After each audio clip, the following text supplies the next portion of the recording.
I'd like to start by opening with two questions for you. And the first is, how many of you here have made all the data that you've ever worked on in your history machine learning ready?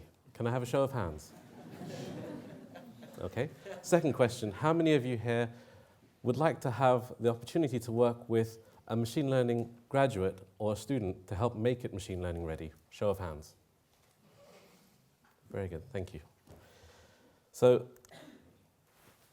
yep. Last year, Microsoft CEO Satya Nadella came and spoke at a wonderful event called Transformative AI about how the NHS and healthcare is changing. In that session, he spoke about several projects, two of which were actually being worked upon with Great Ormond Street Hospital and my own students at UCL Computer Science.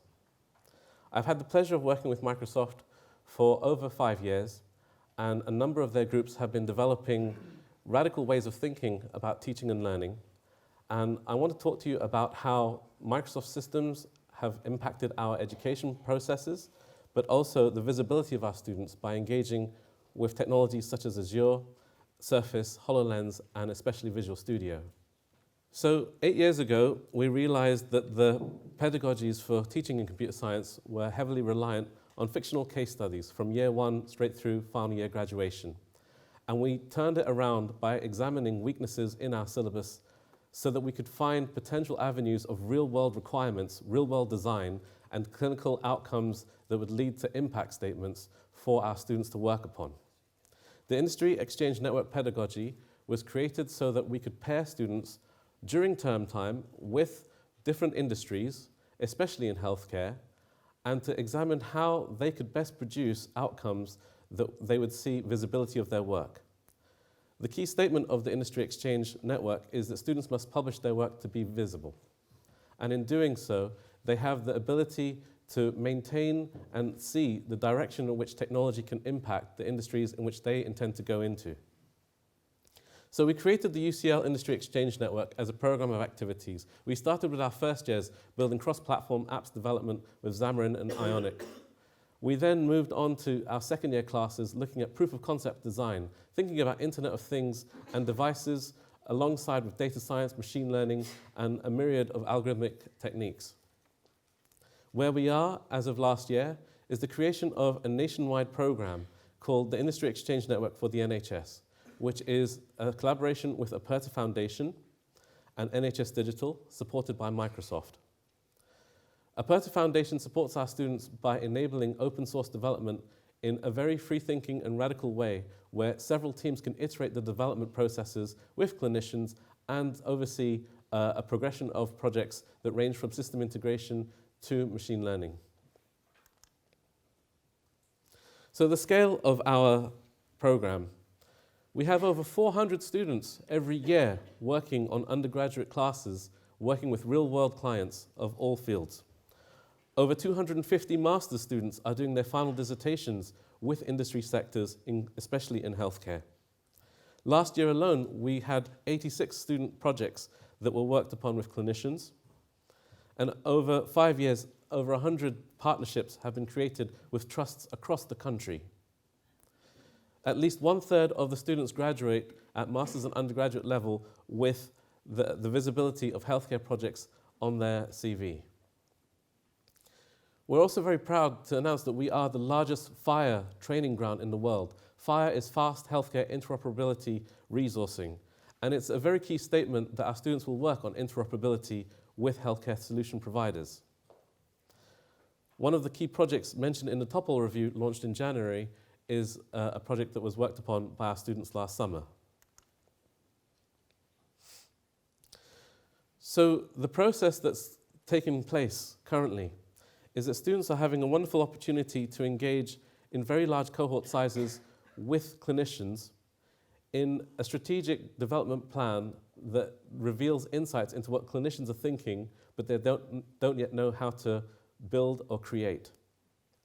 In this picture, we're looking at an envisioning cycle where 130 second-year students work with 30 clinicians at Great Ormond Street Hospital's Drive research facility, which enabled them to develop proof-of-concept designs and schematics for building out into master's dissertations, which will hopefully lead to experimental prototypes and deployment. Gosh Drive is a unique benchmark for us. It's an enabling space that allows our students to work with clinicians in a safe haven, but it also means that our students are working on synthetic and sampled representative data that they're allowed to for their courseworks and their project work. That is a core requirement of the IXN working with any clinical group. The students, they get the opportunity to explore through their own motivation capture what areas of expertise they want to focus in on. So for example, the students in this photo are very keen on working on 3D and holographics. So they got the opportunity to work with Microsoft using Surface Hubs to design out their initial designs and building for HoloLens, the chance to see what does it mean for a clinician to do things that they hadn't yet revealed. But for our students, the true power of their collaboration is how they bring in their taught theory classes into practice and that they examine how technologies are changing all around them. So for example, the students that have been working on mobile apps using Surface, they've been able to view use cases for clinicians as they would be walking around the wards, thinking about how they would develop on these devices as well as develop for these devices to be in use. So we have an outcome there where the students are engaging with the latest technologies, they've learned the latest in taught theory, but they get the chance to apply it directly to these technology sectors. One particular portfolio of projects is worked upon with Great Ormond Street Hospital. It's called the NHS TriageFusion.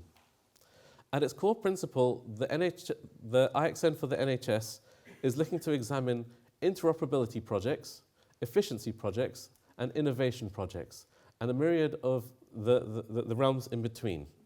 So for example, students have been looking at the Azure Sphere IoT device to think about how beds are allocated in hospital settings and how porters can better arrange the resources that they have.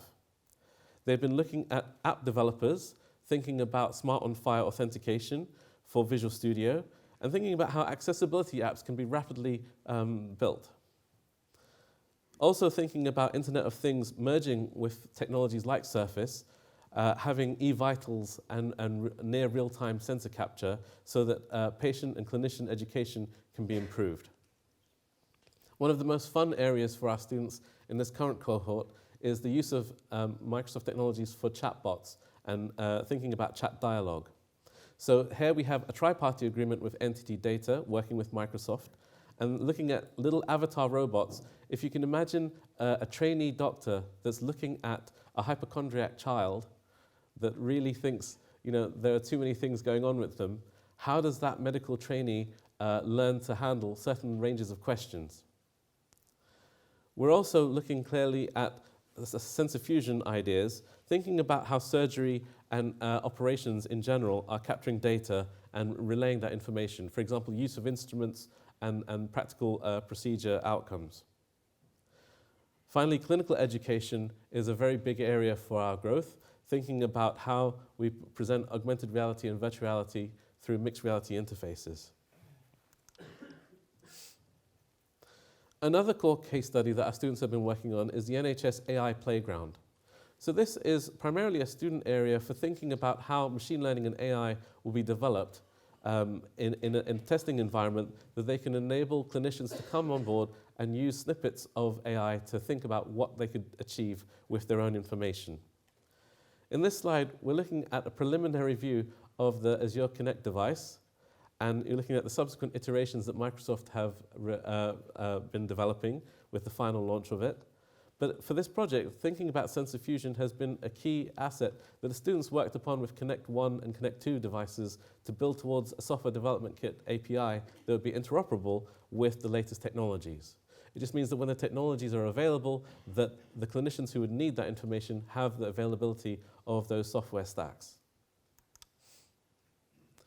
So this leads me back to my original questions that I asked you. And I guess it's for the Chief Medical Officer of the UK to answer primarily. But what would happen if there were no grants, if there were no fellowships, no funded research projects, no charitable acts, no graduates in medical school?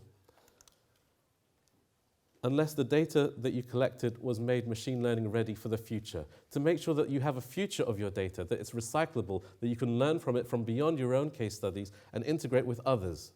The policies of interoperability, efficiency, and innovation are there for you to grasp. Our students work on projects that are small and large, and they often will lead to publication if the clinical outcomes determine that this is an important key. For example, the clinical outcomes of a small calculator that a cardiovascular surgeon would require is not something for a graduate student, but for a first-year student. So determining the level and criteria is part of our program of activity, but we want to empower the NHS with the skills necessary for an AI world, and so I'll invite all of you to submit project proposals if you would have them. Thank you very much for your time.